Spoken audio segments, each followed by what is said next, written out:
Finally, most egregious in the President's budget request, which I was very disappointed to see also reflected in this bill presented today, is the removal of the Hyde Amendment, which protects life and prevents federal taxpayer-funded abortions.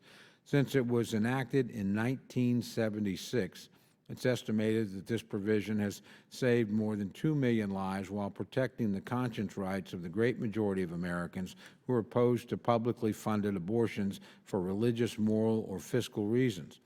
Even when President Biden was serving in the United States Senate, he then expressed his support for inclusion of the Hyde Amendment in appropriations bills and showed support for the provision as recently as just 2 years ago while campaigning for president. Moreover, it's been supported by lawmakers, including every member sitting in this room today, and signed into law by presidents of both parties every year as part of the appropriations process. Madam Chair, you know the Democrats in Congress do not have the majorities capable of passing this bill on their own.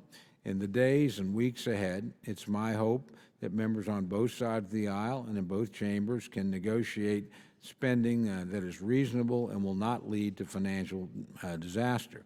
But the first step toward that negotiation will be a full reinstatement of the Hyde Amendment, including conscience protection language added 16 years ago that was also removed from this bill, which protects American doctors, nurses, and other health care professionals from participating in an abortion if they have a moral objection.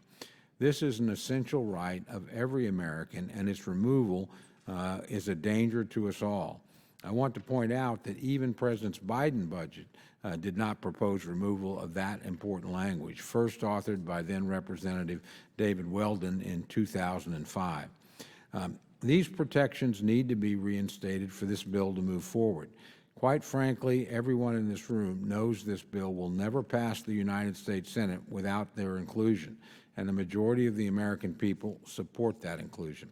In closing, while the bill does fund many good things, and while I certainly appreciate the openness of the process in which the gentlelady and chairwoman has approached the development of her mark, I'll be opposing the bill today. The price tag is too high, and the bill contains many poison pill policy riders, funding for unauthorized program, and bows to a leftist agenda that's out of step with the American people. But even if all these issues were addressed today, the removal of the language that protects the lives of unborn American children and the rights of Americans to freely exercise their conscience assures the bill will never see the President's desk as written.